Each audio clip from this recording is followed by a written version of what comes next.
नमस्कार दोस्तों, great to India YouTube channel में आपका स्वागत है। यह है फ्यूचर लर्निंग प्लेटफॉर्म। तो दोस्तों, सेशन को स्टार्ट करते हैं। Practice set 18 computer MCQ. तो चलो दोस्तों, स्टार्ट करते हैं वेरी इंपॉर्टेंट एमसीक्यू सीरीज के साथ। तो आज का अपना क्वेश्चन संख्या 426 से कंटिन्यू करेंगे। तो फर्स्ट क्वेश्चन आज का ये 426 का फर्स्ट नंबर अपना आज का कि एक डेटाबेस में प्राइमरी की का क्या उद्देश्य है। तो ध्यान रखें दोस्तों, प्राइमरी की एक यूनिक की होती जो वापस रिपीट नहीं होती है, वही क्या कहलाती है, प्राइमरी की कहलाती है। तो यहाँ पे देख सकते हैं एक रिकॉर्ड की विशिष्ट पहचान, ये एक प्राइमरी की का उदाहरण हो सकता है क्या यहाँ पे? नहीं। तो यहाँ पे क्या पूछा है, उद्देश्य क्या है वो बताना है। तो डेटाबेस को अनलॉक करना, डेटा का मानचित्र उपलब्ध कराना, एक विशिष्ट रिकॉर्ड पहचानना, डेटाबेस ऑपरेशन पर कंस्ट्रेंट स्थापित करना और इनमें से कोई नहीं। तो यहाँ पे देखा जाए तो 426 का जो सही आंसर है कि भाई प्राइमरी की का डेटाबेस में उद्देश्य क्या होता है, डेटा को अनलॉक करना होता है या फिर डेटा को मानचित्र उपलब्ध या एक रिकॉर्ड की विशिष्ट पहचान करना। तो यहाँ पे सही ऑप्शन रहेगा थर्ड नंबर। विंडोज एक्सप्लोरर में एक फोल्डर के सामने प्लस साइन का प्रयोग इंगित करता है। तो ये फोल्डर के सामने जो प्लस का जो साइन है वो क्या इंगित करता है वो आपको बताना है। तो इसका मतलब है फोल्डर में क्या है, एक और सब फोल्डर है। सही आंसर आएगा सेकेंड। बताइए, वेरी इंपॉर्टेंट क्वेश्चन, बताइए इसका आंसर क्या होगा। विंडोज के विषय में निम्नलिखित बयानों में से एक को छोड़कर सभी सही है। तो देखिए, तो यहाँ पे देख सकते हैं विंडोज एक कमांड ड्राइवन इन्वायरमेंट का उदाहरण है, गलत हो गया। तो यहाँ पे ये सही नहीं है। डेस्कटॉप पर रीसाइज बिल्कुल हो सकता है। एक से अधिक विंडो एक समय में खोल सकते हैं। टूल बार स्क्रॉल बार विशेषताएं हैं, बिल्कुल राइट। तो यहाँ पे देखा जाए तो सही ऑप्शन क्या हो जाएगा, इसका फर्स्ट ऑप्शन राइट हो जाएगा। जो यहाँ पे ऑप्शन ये गलत है। यहाँ पे ऑपरेटिंग सिस्टम की मेमोरी रखने वाले हिस्से को क्या कहा जाता है। तो देखिए, ऑपरेटिंग सिस्टम में जो मेमोरी रखने वाले हिस्से को क्या कहा जाता है, हमेशा ध्यान रखना है, कर्नल कहा जाता है। कर्नल कहा जाता है, ध्यान रखें, very important. Basic input output system मतलब बेसिक इनपुट आउटपुट सिस्टम मतलब बायोस में संग्रहित किया जाता है। तो बायोस के अंदर क्या डाला जाता है, तो हमेशा ध्यान रखना बायोस में जो संग्रहित होता है वो होता है रोम, रीड ओनली मेमोरी। तो सही ऑप्शन रहेगा इसका रोम।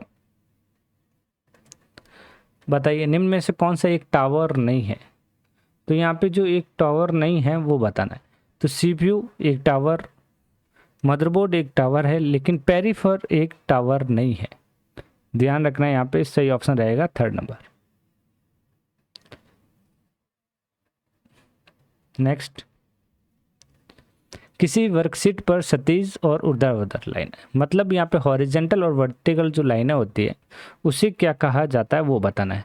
तो इस तरीके से हॉरिजेंटल है और वर्टिकल है, इन लाइनों को जो कहा जाता है grid line.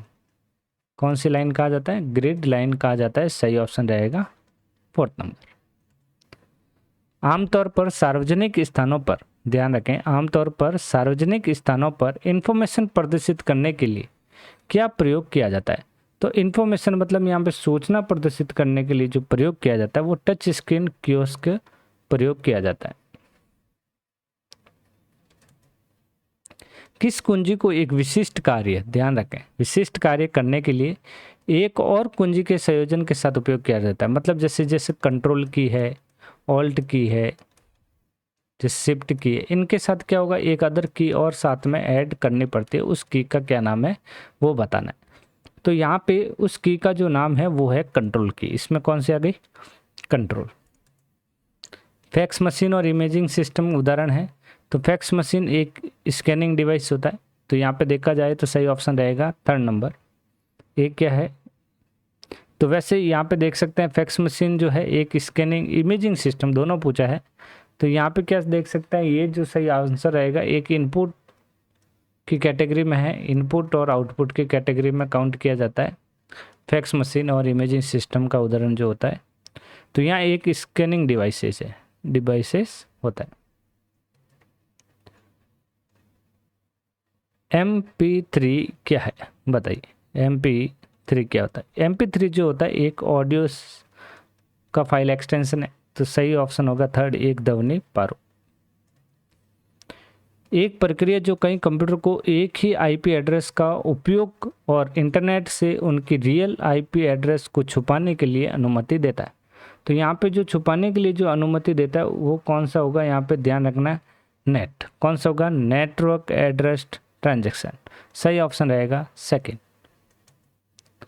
Read only memory, read only memory रोम, कौन सी विशेषता इससे उपयोगी बनाती है? तो यहाँ पे जो विशेषता जो उपयोगी बनाती है, तो ध्यान रखें, रोम इन्फॉर्मेशन को आसानी से अपडेट कर सकता है। गलत हो गया यहाँ पे, रोम में डेटा स्थायी होता है बिल्कुल, और इसलिए ये विद्युत बिना भी रहता है, बिल्कुल राइट हो गया। तो यहाँ पे देखा जाए सही ऑप्शन रहेगा अपना सेकंड, रोम रीड ओनली मेमोरी, जिसमें डेटा कुछ समय तक डेटा स्थायी रूप से सेव रहता है।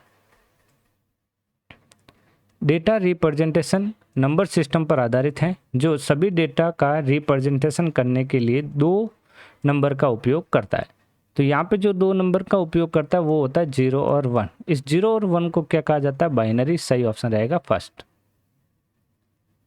कौन सा अस्थायी क्षेत्र आपका पार्ट और अन्य डेटा स्टोर और बाद में किसी अन्य स्थान पर उन्हें पेस्ट कर सकता है, उसे क्या कहा जाता है?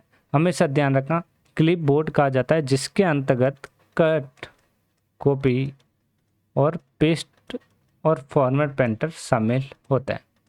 फॉर्मेट पेंटर, ये सारे फंक्शन जो होते हैं क्लिपबोर्ड के अंदर आता है। क्लासेस, इंस्टेंस और मेथड्स के लक्षण होते हैं। तो ये जो क्लासेस, इंस्टेंस और मेथड्स जो होते हैं, ये किसके एग्जाम्पल होते हैं? ध्यान रखना, ऑब्जेक्ट ओरिएंटेड डिजाइन के। सही ऑप्शन रहेगा थर्ड। निम्न में से कौन सा सही ढंग से CDR और DVD-R डिस्क का वर्णन करता है? CDR का मतलब है रिकॉर्डेबल, मतलब जिसमें वन टाइम डेटा रिकॉर्ड किया जाता है, और DVD-R में भी सेम है। DVD जो होती है डिजिटल वीडियो डिस्क होती है, डिजिटल वीडियो डिस्क। तो यहाँ पे देखा जाए तो सही ऑप्शन क्या हो गया फिर यहाँ पे बताइए जल्दी से। इसका सही ऑप्शन हो जाएगा, आप एक बार डिस्क से इस सतह पर डेटा रिकॉर्ड कर सकते हैं, उसके बाद इस सामग्री को सिर्फ पढ़ सकते हैं। तो सही ऑप्शन रहेगा फोर्थ। एक दस्तावेज में एक पेस्ट नीचे जाने के लिए क्या प्रयोग करेंगे? जंप, फ्लाई, रिंगल या स्क्रॉल? तो आपको यहाँ पे स्क्रॉल करना होगा नीचे जाने के लिए। CD-ROM का पूरा नाम बताना है, CD कॉम्पैक्ट डिस्क। तो देखा जाए तो CD मतलब कॉम्पैक्ट डिस्क और रीड ओनली मेमोरी। सही ऑप्शन रहेगा फोर्थ। इसका प्रयोग करें जब आप शिफ्ट कुंजी का उपयोग करने बिना सभी अक्षरों को बड़ा कर सकते हैं। तो शिफ्ट की का यूज़ नहीं करना और बड़े करने के लिए कैप्स लॉक का यूज किया जाता है। सही ऑप्शन रहेगा थर्ड। कैप्स लॉक एक कौन सी की होती है? ध्यान रखना, टॉगल की का एग्जाम्पल है। टॉगल की 3 होती है, आपको यहाँ पे याद रखना है कैप्स, एक याद रखना है नम और एक याद रखना है स्क्रॉल। एक प्रोग्राम है जो फिजिकली एक चिप पर लगा होता है। तो फिजिकली जो चिप पे लगा होता है वो कौन सा प्रोग्राम होता है? वो होता है फर्मवेयर। कौन सा प्रोग्राम है? फर्मवेयर। मेमोरी के प्रकार जिसमें निरंतर बिजली की आपूर्ति होनी चाहिए। तो निरंतर जो बिजली की आपूर्ति होती है वो कौन सा होता है? SD RAM. कौन सा? SD RAM. किस प्रकार की ई वाणिज्य का इस्तेमाल होता है जो एक छात्र Dell.com से एक कंप्यूटर खरीदता है? तो जहाँ पे ऑनलाइन जो शॉपिंग की जाती है, ऑनलाइन शॉपिंग जो कैटेगरी है वो B2C की कैटेगरी के अंदर आता है। तो सही ऑप्शन रहेगा B2C, बिजनेस टू कस्टमर। सही ऑप्शन रहेगा फोर्थ। वेब पेज लेखन की मूल लैंग्वेज कौन सी होती है? तो वेब पेज जो है उसकी मूल लैंग्वेज जो होती है HTML होता है, जिसे हाइपर टेक्स्ट मार्कअप लैंग्वेज कहते हैं। सही ऑप्शन फोर्थ। टोपोलॉजी जहाँ सभी नोड एक वर्ताकार तारों में व्यवस्था से जुड़े होते हैं, उससे कौन सी टोपोलॉजी कहा जाता है? तो यहाँ पे इस तरीके से ये जो टोपोलॉजी होती है, इस टोपोलॉजी को क्या कहा जाता है? Ring topology. सही ऑप्शन रहेगा फोर्थ। तो दोस्तों ये थे अपने टॉप MCQ 25 प्रैक्टिस सेट के। तो आज के सेशन में इतना ही। यदि आपको क्लास अच्छी लगी हो तो चैनल को लाइक और शेयर करना ना भूले। Thank you.